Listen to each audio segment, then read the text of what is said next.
Hello friends, welcome to the channel solution.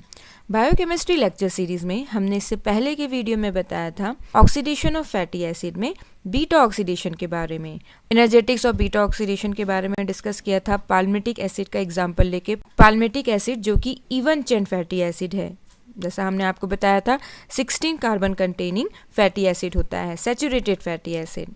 आज के इस वीडियो में हम डिस्कस करेंगे beta oxidation of odd chain fatty acid, beta oxidation of very long chain fatty acid in peroxisomes, and alpha oxidation of fatty acid and omega oxidation of fatty acid। तो आइए शुरू करते हैं।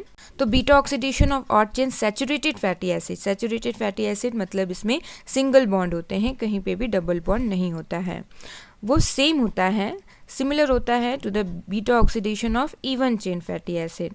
लेकिन जब ऑड चेन फैटी एसिड की बात करें तो फाइनल साइकिल में क्या होता है, फाइनल जो बीटा ऑक्सीडेशन का साइकिल होता है, बॉन्ड ब्रेक होता है, तो इसमें 2 कार्बन नहीं बचते, इसलिए यहाँ पे लिखा है odd chain fatty acid undergo several cycle with the removal of 2 carbon ऐसा एसिटाइल कोएंजाइम में, जिस तरीके से beta oxidation of even chain fatty acid में होता है हर एक साइकिल में, जब तक कि लास्ट में टिल 3 कार्बन कंपाउंड, जिसको हम क्या बोलते हैं, प्रोपेनॉइल कोएंजाइम इज लेफ्ट बिहाइंड। इसको एक एग्जांपल के थ्रू समझते हैं।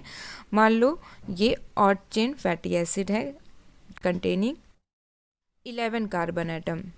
अब जब पहला बीटा ऑक्सीडेशन होगा, सेम जिस तरीके से इवन चेन फैटी एसिड का होता है, ये अल्फा कार्बन है, ये बीटा कार्बन है, यहाँ पे बॉन्ड ब्रेक होगा और ये 2 कार्बन एसिटाइल कोएंजाइम के फॉर्म में निकलेगा। सेकेंड बीटा ऑक्सीडेशन के साइकिल में ये बॉन्ड ब्रेक होगा और ये 2 कार्बन एसिटाइल कोएंजाइम के फॉर्म में निकलेगा। थर्ड बीटा ऑक्सीडेशन होगा तो अगेन ये 2 कार्बन जो है एसिटाइल कोएंजाइम के फॉर्म में निकलेगा। फोर्थ बीटा ऑक्सीडेशन साइकिल में ये 2 कार्बन रिलीज होगा और आप देख सकते हैं ये जो फोर्थ बीटा ऑक्सीडेशन का साइकिल है ये लास्ट साइकिल है, और लास्ट साइकिल में यहाँ पे ऑड चेन होने की वजह से 3 कार्बन बच गया, जिसको हम क्या बोलते हैं, प्रोपेनॉइल कोएंजाइम। अब ये प्रोपेनॉइल कोएंजाइम ये डिफरेंट पाथवे में जाता है, ये प्रोपेनॉइल कोएंजाइम सक्सिनिल कोएंजाइम में कन्वर्ट होता है फर्दर ऑक्सीडेशन के लिए, और ये TCA साइकिल में जाता है। तो किस तरीके से प्रोपेनॉइल कोएंजाइम सक्सिनिल कोएंजाइम में कन्वर्ट होता है, इसको आइए जानते हैं। तो propanoyl coenzyme odd chain fatty acid तो आता है उसके ऑक्सीडेशन से, जैसा हमने आपको अभी एग्जांपल के थ्रू बताया। इसके अलावा ये इसका जो सोर्स होता है वो अमीनो एसिड्स भी होते हैं, जैसे कि valine, isoleucine, मीथियोनिन, threonine, cholesterol side chain से भी आता है। अब ये प्रोपेनॉइल कोएंजाइम का स्ट्रक्चर है, आप देख सकते हैं। ये propanoyl coenzyme D methyl malonyl coenzyme A में कन्वर्ट होता है। इस रिएक्शन में कार्बन डाइऑक्साइड ऐड होता है, इसी कारण से इसको हम बोलते हैं कार्बोक्सिलेशन रिएक्शन। और ATP रिक्वायर्ड होता है, ATP यूटिलाइज होता है और कन्वर्ट होता है ADP plus phosphate, inorganic phosphate. यहाँ पे जो एंजाइम इन्वॉल्व होता है वो है प्रोपेनॉइल कोएंजाइम कार्बोक्सिलेज, क्योंकि यहाँ पे प्रोपेनॉइल कोएंजाइम का कार्बोक्सिलेशन हो रहा है। और ये जो एंजाइम है ये विटामिन बायोटिन डिपेंडेंट एंजाइम होता है। तो यहाँ पे आप देख सकते हैं बाकी तो सब सेम है, यहाँ पे इस जगह पे क्या जुड़ गया, यहाँ पे देख सकते हैं COH जुड़ गया, और ये कहाँ से आया, फ्रॉम दी कार्बन डाइऑक्साइड। इसके बाद ये D methyl malonyl coenzyme A है, ये L methyl malonyl coenzyme A में कन्वर्ट होता है, मीन्स डी फॉर्म जो है वो एल फॉर्म में कन्वर्ट होता है। In the presence of enzyme methyl malonyl coenzyme में रेसिमेस डेक्स्ट्रो फॉर्म जो है लीवो फॉर्म में कन्वर्ट हो रहा है। तो आप देख सकते हैं इधर जो CH3 था वो किधर चले गया, इस डायरेक्शन पे हो गया, बाकी सब सेम है। तो यहाँ पे जो D methyl malonyl coenzyme A है, इस डी फॉर्म को एल फॉर्म में कन्वर्ट करना एसेंशियल होता है, ताकि जो एल फॉर्म है means L methyl malonyl coenzyme A है, ये हमारे बॉडी में जो मेटाबॉलिक रिएक्शन हो रहा है उसमें एंटर कर सके। और फाइनली लास्ट रिएक्शन में ये L methyl malonyl coenzyme A ये सक्सिनिल कोएंजाइम ए में कन्वर्ट होता है। In the presence of enzyme methyl malonyl coenzyme A mutase, ये जो एंजाइम है ये विटामिन B12 डिपेंडेंट होता है। और यहाँ पे आप देख सकते हैं अगेन स्ट्रक्चर का रीअरेंजमेंट है, और ये जो ब्रांच चेन है और ये स्ट्रेट चेन में कन्वर्ट होता है। और यहाँ पे आप देख सकते हैं COH और ये ब्रांचिंग जो है वो स्ट्रेट चेन में आ गया सक्सिनिल कोएंजाइम ए में। तो इस तरीके से मिथाइल मेलोनिल कोएंजाइम ए का रीअरेंजमेंट होकर वो सक्सिनिल कोएंजाइम ए में कन्वर्ट होता है। अब ये सक्सिनिल कोएंजाइम ए जो बना है ये जो है कहाँ जाता है, ये फर्दर ऑक्सीडेशन के लिए एंटर करता है TCA साइकिल में, ट्राई कार्बोक्सिलिक एसिड साइकिल या कह सकते हैं सिट्रिक एसिड साइकिल, और वहाँ पे वो इन्वॉल्व होता है और रिलीज लेस एनर्जी। इसके अलावा या तो ये दूसरे मेटाबॉलिक पाथवे में जाता है जैसे कि पोरफायरिन के सिंथेसिस के लिए, कीटोन बॉडी यूटिलाइजेशन में वहाँ पे इन्वॉल्व होता है। तो इस तरीके से ऑड चेन फैटी एसिड के जो लास्ट 3 कार्बन है प्रोपिनाइल कोएंजाइम में, वो सक्सिनिल कोएंजाइम में कन्वर्ट होकर उसका ऑक्सीडेशन होता है। इसके बाद नेक्स्ट आते हैं beta oxidation of very long chain fatty acid in peroxisome. Very long chain fatty acid का जो बीटा ऑक्सीडेशन होता है जैसे कि C22 carbon, C24 carbon, C26 carbon containing very long chain fatty acid होते हैं। यहाँ पे रेशियो में 0 इसलिए लिखा हुआ है क्योंकि यहाँ पे सैचुरेटेड फैटी एसिड की बात की जा रही है, इसमें डबल बॉन्ड नहीं होता है कहीं पे। ये क्या होते हैं, very long chain fatty acid जो है ये माइटोकॉन्ड्रिया में ऑक्सीडाइज नहीं हो पाते हैं, इनका ऑक्सीडेशन होता है पेरोक्सिसोम्स में। पेरोक्सिसोम्स क्या होते हैं आप ये देख सकते हैं, ये जो स्ट्रक्चर है ये पेरोक्सिसोम्स का स्ट्रक्चर है। ये वन ऑफ द ऑर्गेनेल होता है हमारे सेल के अंदर जो कि मेम्ब्रेन बाउंड होता है। आप देख सकते हैं इस तरीके से इसमें मेम्ब्रेन है, एक वेसिकल होता है जिसके अंदर डिफरेंट टाइप्स ऑफ ऑक्सीडेटिव और डाइजेस्टिव एंजाइम प्रेजेंट होते हैं जो कि इन्वॉल्व होते हैं different types of metabolic reactions में, और साथ ही डिफरेंट जो डिटॉक्सिफिकेशन रिएक्शन होता है उसमें भी इन्वॉल्व होते हैं। तो आप यहाँ पे देख सकते हैं very long chain fatty acid का एक्टिवेशन होता है, वो किस में कन्वर्ट होता है, very long chain fatty acid acyl coenzyme A में, और वो एंटर करता है पेरोक्सिसोम में फॉर द बीटा ऑक्सीडेशन। तो beta oxidation ends at octanoyl coenzyme A, 8 carbon तक वो जो है वहाँ पे उसको ऑक्सीडेशन होता है। ऑक्टेनाइल और एसिटाइल ग्रुप जो है वहाँ से पेरोक्सिसोम से रिमूव होते हैं, ऑक्टेनाइल और acetyl carnitine, and for further oxidation वो माइटोकॉन्ड्रिया में जाते हैं फॉर द एटीपी जनरेशन। तो यहाँ पे होता क्या है, जो FADH2 बनता है, जैसा हमने आपको बताया था बीटा ऑक्सीडेशन का जो फर्स्ट स्टेप होता है, प्रॉपर जो ऑक्सीडेशन होता है माइटोकॉन्ड्रिया में, वैसे ही सेम पेरोक्सिसोम में भी होता है। पहले स्टेप में जो डिहाइड्रोजनेशन रिएक्शन होता है जिसमें कि एसाइल कोएंजाइम में डिहाइड्रोजनेस इन्वॉल्व होता है, वो करता क्या है, जो अल्फा और बीटा कार्बन है उसके एक एक हाइड्रोजन यहाँ से रिमूव होते हैं और वो CH डबल बॉन्ड CH में कन्वर्ट होते हैं। एक एक हाइड्रोजन जो रिलीज हुआ है उसको कौन एक्सेप्ट करता है, FAD एक्सेप्ट करता है और वो FADH2 में कन्वर्ट होता है। तो ये पहला स्टेप है, सिमिलर टू दी माइटोकॉन्ड्रिया में जैसे ऑक्सीडेशन होता है वैसे ही। लेकिन यहाँ पे होता क्या है, ये जो रेड्यूसिंग इक्विवेलेंट है FADH2 है, ये इलेक्ट्रॉन ट्रांसपोर्ट चेन में नहीं जाता है। जैसे कि माइटोकॉन्ड्रिया में जो बीटा ऑक्सीडेशन हो रहा था वहाँ पे जो FADH2 NADH बन रहा था वो इलेक्ट्रॉन ट्रांसपोर्ट चेन में जा रहा था for the production of energy in the form of ATP। लेकिन यहाँ पे ये FADH2 इलेक्ट्रॉन ट्रांसपोर्ट चेन में नहीं जाता है जो कि पेरोक्सिसोम में बना है। ये डायरेक्टली यहाँ पे क्या होता है, डायरेक्टली मॉलिक्यूलर ऑक्सीजन से रिएक्ट करता है और हाइड्रोजन पेरोक्साइड बनता है।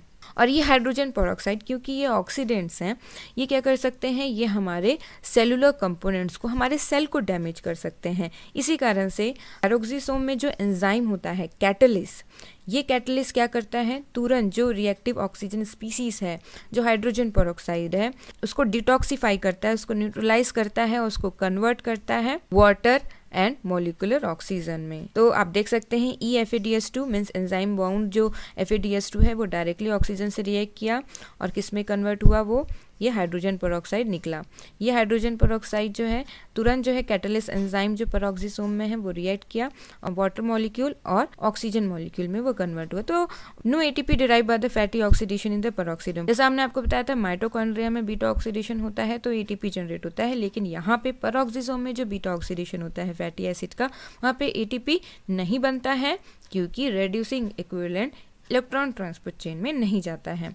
तो हाई फैट डाइट लेने से, हाइपोलिपिडेमिक ड्रग लेने से जैसे कि क्लोफिब्रेट, हाइपोलिपिडेमिक ड्रग मतलब ऐसे ड्रग, ऐसे दवाइयाँ जो हमारे ब्लड में अगर लिपिड का लेवल बढ़ गया है तो उसको का लेवल को कम करते हैं। तो ये ड्रग्स, ये हाई फैट डाइट जो है पेरोक्सिसोम में जो फैटी एसिड का ऑक्सीडेशन हो रहा है उसको बढ़ा देते हैं। तो ये हो गया beta oxidation of very long chain fatty acid in peroxisome. Next आते हैं alpha oxidation of fatty acid. Alpha oxidation किसके लिए इंपॉर्टेंट होता है, for the catabolism means breakdown और you can say oxidation of branch chain fatty acid, ऐसे fatty acid जिसमें कि ब्रांच चेन होता है। जो ब्रांच एंड फैटी एसिड होते हैं उनका बीटा ऑक्सीडेशन नहीं हो पाता है क्योंकि बीटा कार्बन पे मिथाइल ग्रुप प्रेजेंट होता है जो ऑक्सीडेशन को ब्लॉक करता है। इसी कारण से इन फैटी एसिड का ब्रेकडाउन अल्फा ऑक्सीडेशन के थ्रू होता है और अल्फा कार्बन जो कि कार्बोक्सिल ग्रुप के पास वाला कार्बन होता है उससे एक कार्बन निकाल दिया जाता है जिससे वो फैटी एसिड सुटेबल हो जाता है for the beta oxidation. Major dietary methylated fatty acids होते हैं जैसे कि example phytanic acid. Phytanic acid 20 carbon branched fatty acid होता है जिसमें कि 4 मिथाइल ग्रुप होता है जो कि डिराइव्ड होता है फ्रॉम द फाइटोल। फाइटोल क्या होते हैं? ये कॉन्स्टिट्यूएंट्स होते हैं क्लोरोफिल के ऑफ प्लांट फूड। इसके अलावा ये dairy products, beef, lamb and some sea foods में पाया जाता है। हमारा बॉडी फाइटेनिक एसिड को सिंथेसाइज नहीं करता है। तो आइए जानते हैं एग्जाम्पल के साथ alpha oxidation of fatty acid. Alpha oxidation of phytanic acid takes place within the peroxisome. Again जो है branched fatty acid activate होता है, वो branched fatty acyl coenzyme में कन्वर्ट होता है और वो जाता है पेरोक्सिसोम में, जिसका क्या होता है, जिसका अल्फा ऑक्सीडेशन होता है और उसके बाद फर्दर उसका बीटा ऑक्सीडेशन होता है।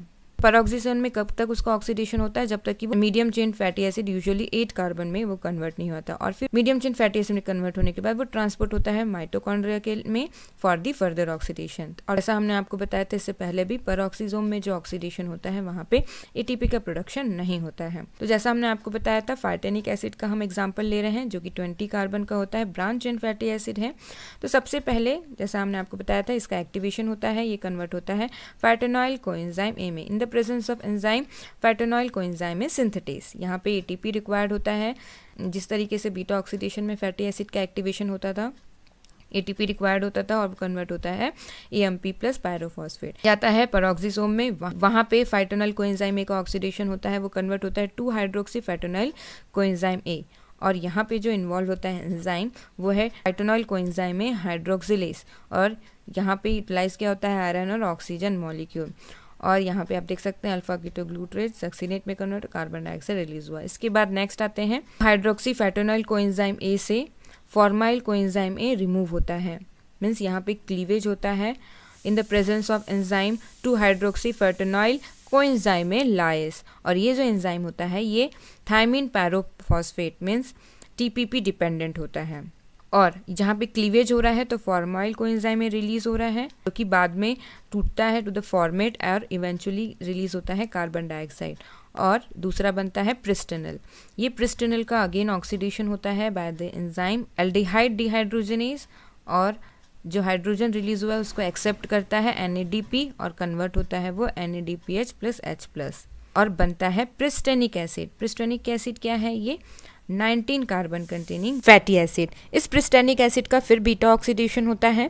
प्रिस्टेनिक एसिड सबसे पहले एक्टिवेट होता है by the enzyme acyl coenzyme synthetase, और इसके बाद एक्टिवेटेड प्रिस्टेनिक एसिड का अगेन जो है वो सेवरल राउंड्स बीटा ऑक्सीडेशन का होता है पेरोक्सिसोम में, और वो कन्वर्ट होता है मीडियम चेन फैटी एसिड। और ये medium chain fatty acid oxidation के लिए माइटोकॉन्ड्रिया में जाता है और वहाँ पे वो कन्वर्ट होता है कार्बन डाइऑक्साइड और वाटर में। और प्रिस्टेनिक एसिड के ऑक्सीडेशन में प्रोपेनॉइल कोएंजाइम में और एसिटाइल कोएंजाइम में रिलीज होता है अल्टरनेटिवली हर एक साइकिल में, और एंड में रिलीज होता है आइसोब्यूटाइल कोएंजाइम में। कंप्लीट जब साइकिल होता है 6 साइकिल ऑफ बीटा ऑक्सीडेशन तो 3 प्रोपेनॉइल कोएंजाइम में बनता है जो एंड प्रोडक्ट है, और 3 एसिटाइल कोएंजाइम में और आइसोब्यूटाइल कोएंजाइम ए बनता है। इसके बाद next omega oxidation of fatty acid. Omega oxidation क्या होता है? ये ऑल्टरनेटिव पाथवे होता है टू द बीटा ऑक्सीडेशन, जिसमें जैसा कि नाम है यहाँ पे बीटा ऑक्सीडेशन में क्या हो रहा था, बीटा कार्बन इन्वॉल्व हो रहा था। ये ओमेगा ऑक्सीडेशन है तो यहाँ पे क्या होगा, ओमेगा कार्बन इन्वॉल्व होता है। ओमेगा कार्बन क्या होता है?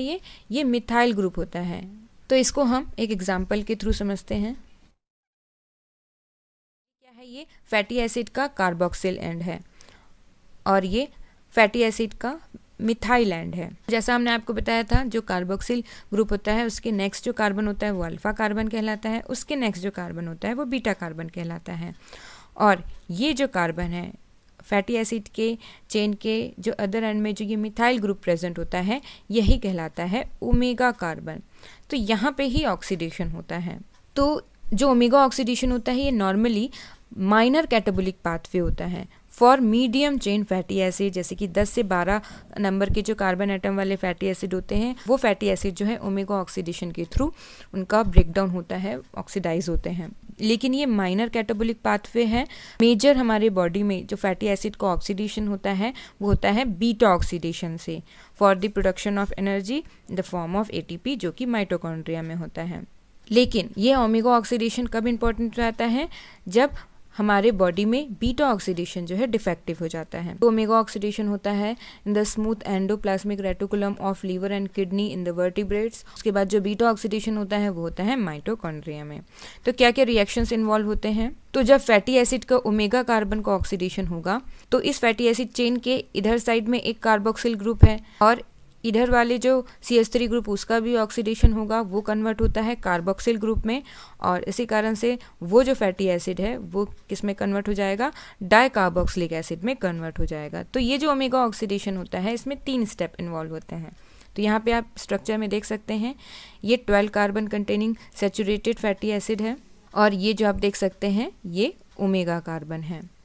अब यहाँ पे मिक्स्ड फंक्शन ऑक्सीडेज एंजाइम के प्रेजेंस में, मोनो ऑक्सीजनस एंजाइम के प्रेजेंस में यहाँ पे जो CH3 जो ग्रुप है उसका ऑक्सीडेशन होता है और वो यहाँ पे हाइड्रोक्सिल ग्रुप ऐड हो जाता है और कन्वर्ट होता है वो CH2OH में। और इस रिएक्शन को क्या रिक्वायर होता है, NADPH और ऑक्सीजन और साइटोक्रोम P450 रिक्वायर्ड होता है। और इसके बाद नेक्स्ट हाइड्रोक्साइलेशन रिएक्शन के बाद अगेन ऑक्सीडेशन होता है CH2OH का और वो कन्वर्ट होता है अल्डिहाइड में CHO ग्रुप में in the presence of enzyme alcohol dehydrogenase. Alcohol का डिहाइड्रोजनेशन रिएक्शन हो रहा है और हाइड्रोजन जो रिलीज हो रहा है उसको NAD एक्सेप्ट कर रहा है और NADH में कन्वर्ट हुआ।